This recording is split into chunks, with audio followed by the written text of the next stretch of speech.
All right, we are going to try method 3, doing a solid color blend.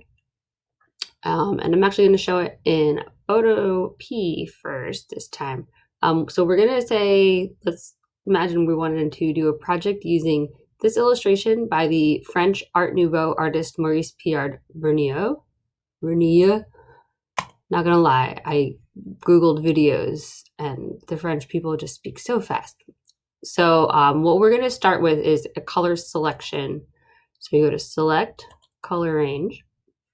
We're gonna use our dropper to pick this pink color.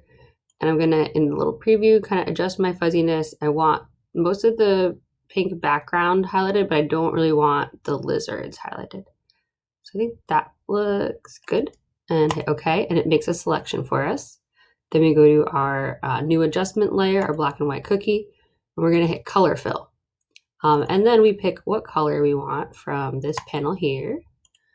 And I'm thinking like a purple-ish color. And then this is the fun part, is this drop down here is our different blending styles. This is also something that's available in InDesign that we didn't really play with. But you can see that color burn will make that color darker with a purple hue. Color, where is it? They have dodge somewhere. Makes it lighter with a purple hue. So you can kind of play with these until you get the effect you want. You can also adjust the opacity if need be.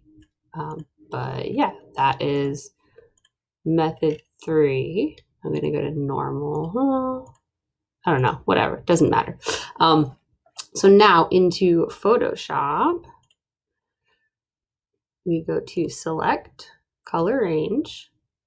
Oh, my panels are on my other screen. Let me bring them up to the top.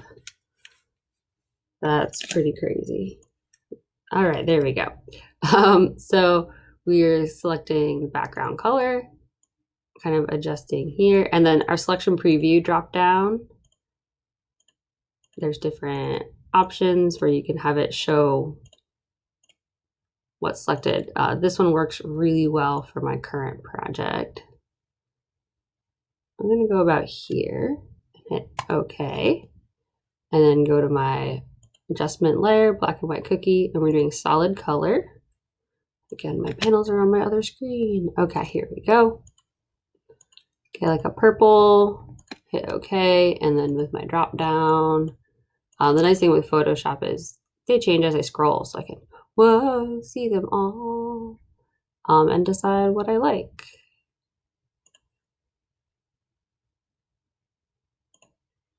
All right, and so that is doing a like solid color and then adjusting the blend mode for your color replacement options. Yeah.